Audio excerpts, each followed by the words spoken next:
রুমে দুটো বিছানা, একটাতে আমি আর স্ত্রী ঘুমাই, অন্যটাতে আমাদের 10 বছরের ছেলে ঘুমায়।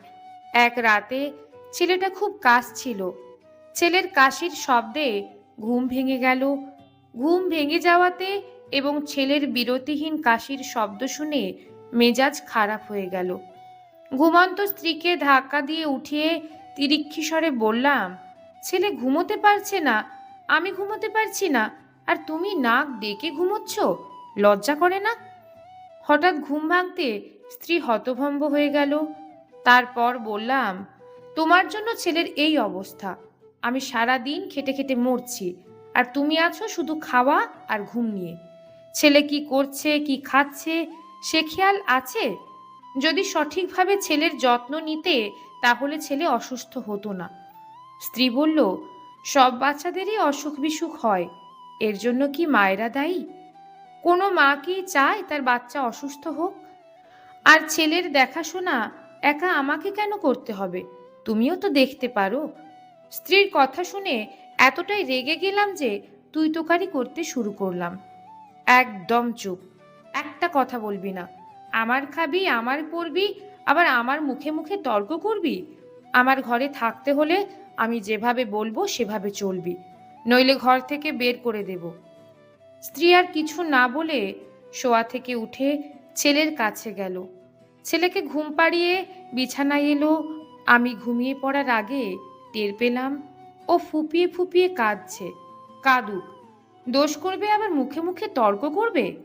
পরদিন ঘুম থেকে উঠে দেখি স্ত্রী নেই। ছেলের কাছ থেকে জানলাম স্ত্রী বাবার বাড়ি চলে গেছে।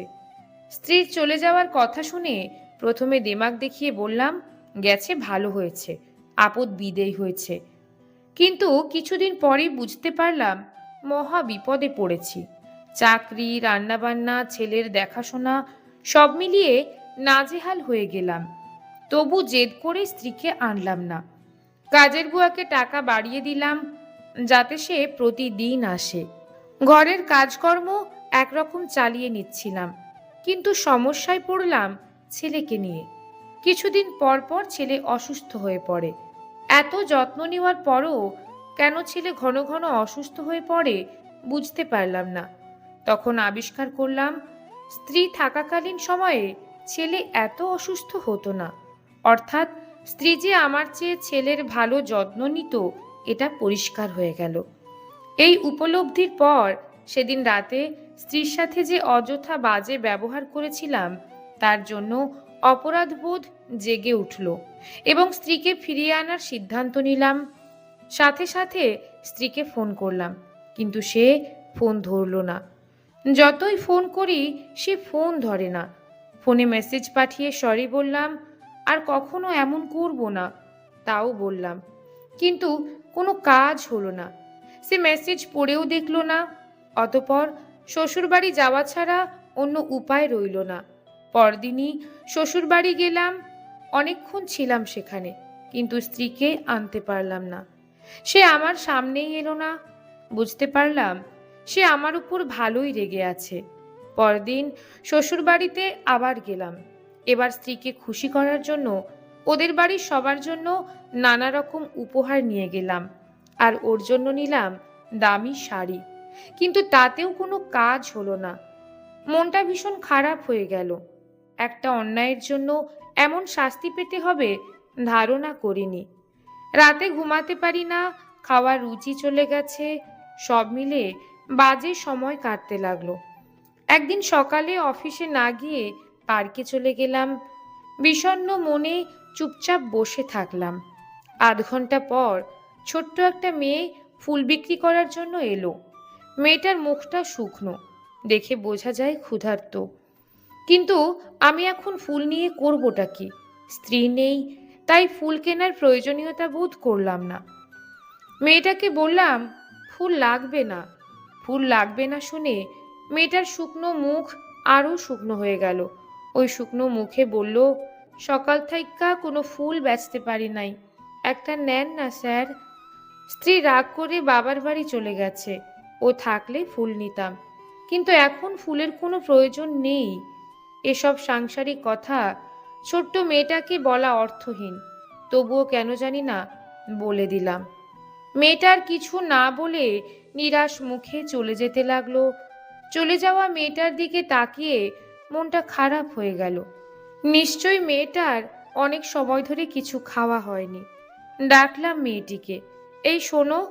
মেয়েটা ফিরে এলো। বললাম, আমি তোমার কাছ থেকে ফুল নেব, একটা নয় বেশ কয়েকটা নেব। তবে আমার একটা কথা তোমাকে শুনতে হবে। কি কথা? ওই যে একটা রেস্টুরেন্ট দেখতে পাচ্ছ, আমি এখন সেখানে খেতে যাব। তুমি আমার সঙ্গে যাবে, আমরা দুজনে একসাথে খাবো। তোমাকে আমি খাওয়াবো। মেয়েটি কি বলবে বুঝতে পারল না। সে চুপ হয়ে দাঁড়িয়ে থাকলো। বললাম, এত ভাবার সময় নেই, আমার অনেক খিদে পেয়েছে, চলো জলদি চলো।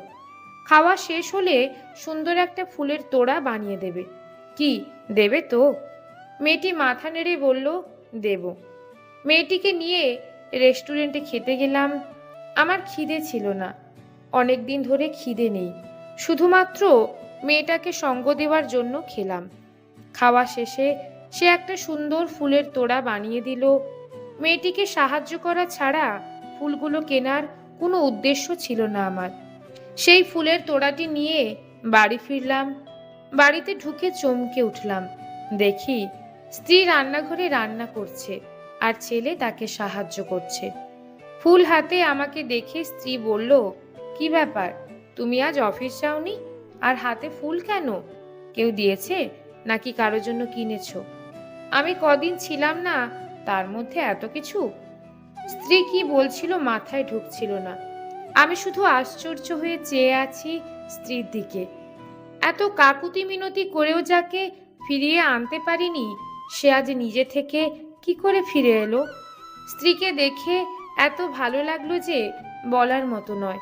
ইচ্ছে করছিল খুশিতে ভেউ ভেউ করে কাঁদি। আচ্ছন্নের মতো স্ত্রীর কাছে এসে বললাম, শ্রীতমা, আবার যদি তোমার সাথে বাজে আচরণ করি তাহলে জুতো দিয়ে মেরো। তবুও প্লিজ বাড়ি ছেড়ে চলে যেও না। তুমি না থাকলে এই সংসার জাহান্নামে চলে যাবে। তারপর ফুলের তোড়াটি স্ত্রীর দিকে বাড়িয়ে দিয়ে বললাম, এই ফুলগুলো কেনার কোনো ইচ্ছে ছিল না, তবু কেন কিনলাম এখন বুঝতে পারছি। তুমি আসবে বলে ভগবান আমাকে দিয়ে ফুলগুলো কিনিয়েছেন, প্লিজ নাও। সে হাসি মুখে ফুলগুলো নিল। স্ত্রীর রান্নার দিকে তাকিয়ে বললাম, শ্রীতমা, তুমি চলে যাওয়ার সাথে সাথে আমার খিদেও হারিয়ে গিয়েছিল। তুমি ফিরে আসতে বহুদিন পর আজ আবার খিদে অনুভব করছি। আজ অনেক ভাত খাবো, দীর্ঘদিনের না খাওয়া ভাত আজ একসাথে খাবো। ছেলেটাও সুর মিলিয়ে বলল, আজ আমিও অনেক ভাত খাবো। স্ত্রী বলল, তোমরা স্নান সেরে টেবিলে এসো, আমি খাবার দিচ্ছি। সেদিন সারা দিন ভেবেছি স্ত্রীর এই হঠাৎ ফিরে আসার ব্যাপারটা। ভেবেছি স্ত্রীর ফিরে আসার সাথে ছোট্ট মেয়েটাকে সাহায্য করার কোনো সম্পর্ক আছে কিনা। সন্ধ্যায় এর উত্তর পেলাম। সন্ধ্যায় স্ত্রী টেবিলে ছেলেকে জীবনবোধের একটা গল্প শোনাচ্ছিল। স্ত্রী ছেলেকে বলল, একদিন এক লোক ভগবানকে প্রশ্ন করল, কেউ যদি একটা অন্যায় কাজ করে ফেলে তাহলে এর প্রতিকার হিসেবে সে কি করবে? ভগবান বলল, সে ভগবানের কাছে ক্ষমা চাইবে, যার সাথে অন্যায় করা হয়েছে তার কাছেও ক্ষমা চাইবে এবং একটা ভালো কাজ করবে, তাহলে ঈশ্বর তাকে মাফ করে দেবেন, যদি না সেই অন্যায়টা গুরুতর না হয়, এবং ভালো কাজের পুরস্কার দেবেন। স্ত্রীর দিকে তাকিয়ে মনে মনে বললাম, হে ভগবান, তুমি আমাকে অসাধারণ পুরস্কার দিয়েছ, অসাধারণ। কলমে রুদ্র আজাদ, পাঠে রুম্পা বিশ্বাস।